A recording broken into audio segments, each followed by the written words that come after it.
esta lección mostrará cómo usar desmos.com para graficar una función definida por partes. Se nos da f de x es igual a 2/3 negativos x más 1 si x es menor que 3, y f de x es igual a la mitad de x más 3 mitades si x es mayor o igual que 3. Para comenzar, vaya a desmos.com y haga clic en la calculadora gráfica. Luego ingresamos f de x es igual, y ahora necesitamos llaves y corchetes. Usando el teclado Desmos, haga clic en Mostrar teclado, haga clic en ABC, las llaves están en la parte inferior.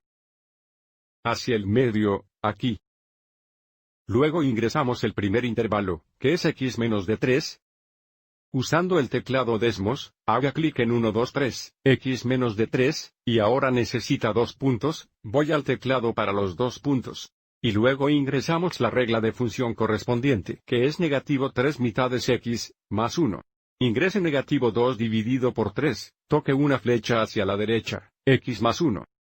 Al observar el gráfico, observe cómo tenemos el gráfico de 2/3 negativos x más 1 cuando x es menor que 3. Pero observe que cuando x es igual a 3, parece que hay un punto en. Pero sabemos que 3 no está en este intervalo, y por lo tanto tendremos que volver más tarde y trazar un punto abierto, o círculo abierto, como este punto final. Ahora ingresamos una coma, el segundo intervalo, que es x mayor o igual que 3. 2 puntos, y luego la regla de función correspondiente, que es una mitad de x más 3 mitades. Ingresamos 1 dividido por 2, tabulamos una flecha hacia la derecha, x más 3 divididos por 2, ingresamos. Ahora tiene un gráfico bastante bueno de la función definida por partes, pero nuevamente necesitamos determinar si tenemos puntos abiertos o cerrados en estos dos puntos finales. Y eso se basa en la desigualdad utilizada para el intervalo. Entonces, para x es igual a 2/3 negativos x más 1. La parte de la línea con la pendiente negativa, x es igual a 3, no está en este intervalo, lo que nuevamente significa en el punto. Necesitamos un punto abierto, sigamos adelante y grafiquemos eso. Paréntesis abiertos 3, negativo 1. Paréntesis cercanos. Cambiemos el estilo del punto y el color haciendo clic y manteniendo presionado el círculo azul. Punto abierto, rojo, haga clic fuera del menú.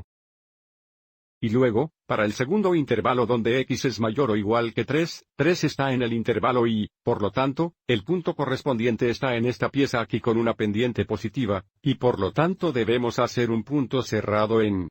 Vayamos a la celda 3, abra paréntesis 3,3 cierre paréntesis, haga clic y mantenga presionado el círculo verde, y cambia el color a rojo. Ahora tenemos un gráfico muy agradable de la función definida por partes. Una forma más de verificar que este punto está cerrado y esté abierto, es hacer clic y mantener presionado el gráfico y luego arrastre hacia el punto final. Lo que veremos es el punto, aquí, está en esta parte del gráfico, si seguimos arrastrando hacia la izquierda. Y luego de regreso a este punto final, no alcanzamos el punto donde x es igual a 3, porque x es igual a 3 no está en este intervalo para esta parte de la función. Observe cómo va a saltar de nuevo a. Supongo que una última cosa que quiero mostrarte es que si estás proyectando esto en clase, puede que te guste el modo proyector. Si hace clic en la llave, haga clic en modo proyector, observe cómo hace que todo sea un poco más grueso y por lo tanto más fácil de ver en una pantalla. Espero que hayas encontrado esto útil.